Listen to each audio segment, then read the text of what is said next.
Hi, Anime Recaps here. Today I'll show you the life of Yu Otosaka, the main protagonist of Charlotte. Spoilers ahead. Yu at the start of the series is a selfish, arrogant, and narcissistic boy who misuses his ability on a daily basis. It's implied that he is an academically poor student and hence needed to cheat to achieve top-ranked grades. Whether this is accurate or he simply saw it as easier than having to study is unknown, but now implies that his standardized test scores are low. Despite this, Yu is clearly intelligent, being able to devise carefully calculated schemes to achieve his devious goals. He is also able to calmly analyze situations, shown during the baseball game in Moment of Earnest. Furthermore, considering the fact that he is able to memorize the answers of the smart students in under 5 seconds, he shows the potential to be exceedingly diligent. However, he does not put his academic abilities and talent to use. While a master of his own crafts, Yu isn't the best at socializing with others and is quite rude at the beginning of the story. He acts differently only when talking to his younger sister, Ayumi, with whom he tones down his personality and becomes more open and brotherly. It is also implied that he has a sister complex. While masquerading as a model student, he hides his narcissistic personality, but occasionally starts laughing like a villain if his plan succeeds, even if others are present. Yu can also be perverted at times, whenever he possesses a girl's body. He uses his ability to cause fights among people he dislikes and to cheat on tests by possessing smart students and memorizing their answers. He cares little for other people, including his classmates and strangers. He even orchestrates an accident to save Yumi Shirayanagi without any concern for the truck driver he possesses. The only exception to this apathy is his younger sister. Although he attempts to form a relationship with Yumi when he leaves her behind after she fell while he was trying to escape now, it becomes clear that he only likes Yumi for her looks. He also loves to eat good food to the point of crying. The reason being that his sister adds pizza sauce to everything she cooks for him, even the French toast. After being forced to transfer to Hoshinoumi by now, Yu's personality slowly begins to change for the better. At first, he's clearly using his ability for anything he doesn't want to do, and only does so after urging from Now, though this changes as time passes. Although he dislikes Now in the beginning, he feels sympathy for her regarding the situation with her brother and her difficult past, as well as her rocky relationship with the other students. Throughout the series, Yu acts as a comedic, straight man whenever something bizarre or abnormal occurs due to the other members' antics. An example of this is his reaction to Jojiro Takusho's physical state after using his ability to get lunch from the cafeteria, or his reaction to Misa Korobane's threats to burn things. He unknowingly begins to enjoy his time as a member of the student council, as evidenced at his excitement at winning the baseball match in Moment of Earnest. As of The Sound You Heard Sometime, he becomes a fan of the post-rock band Zind. After Ayumi's death, Yu goes through some severe depression and instability. He goes as far as locking himself in his room for days, doing nothing but eating instant noodles and watching TV. And honestly, with the pandemic, I feel that. After escaping Hoshinoumi, Yu's mental state continues to deteriorate, and he begins picking fights with gang members, finding joy in having them beat each other up while he possesses them and injures them. He's also shown to be borderline sadistic, as he laughs with glee after stabbing one such gangster in the leg with a wooden skewer.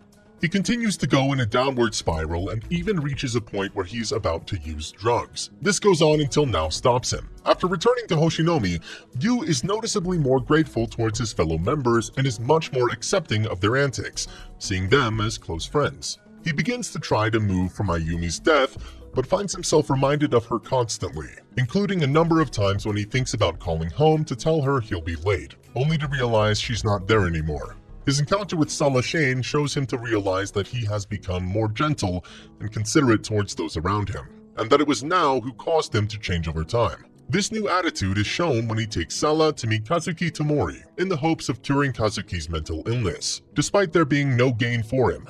In the original timeline, his personality is the same as it was when he met Sala, despite the fact that he never met Now in this timeline. It's also implied that he never developed his villainous tendencies, possibly because of his older brother's good influence on him.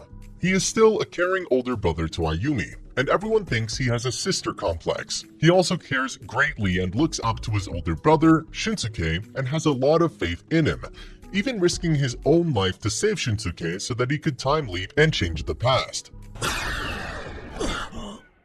As a child, Yu is shown to be quite responsible for his age, as he helps Ayumi cook breakfast and later scolds Shunsuke for sleeping late instead of making breakfast. During the events of Charlotte, Yu ultimately overcomes his selfish nature completely.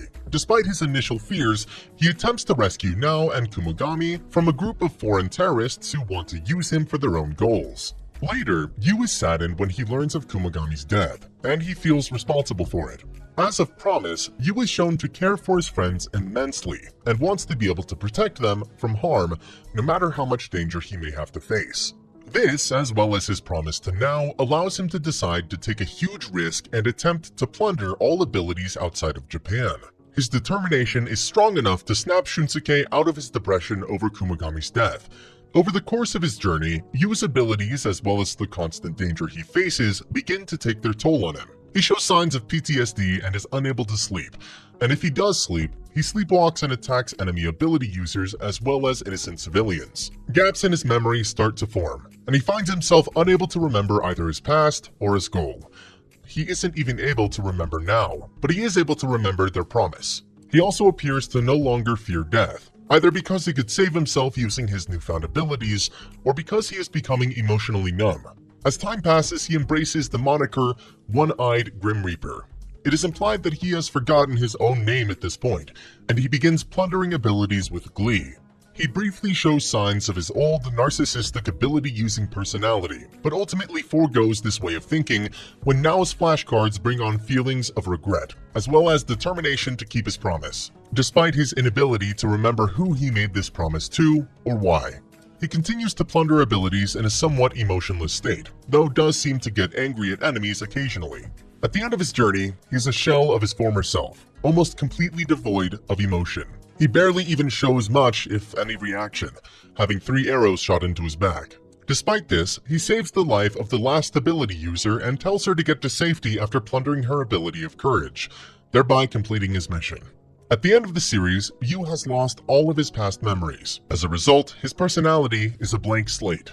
However, he is still similar to how he was before he left, as he tells Nao not to cry, showing he has retained his kindness despite the trials he has faced.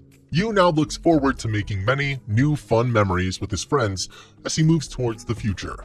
And that's the end of the video. As always, if you liked what you saw, subscribe to the channel. I'll be uploading a lot of videos just like this, so I'll see you in the next one.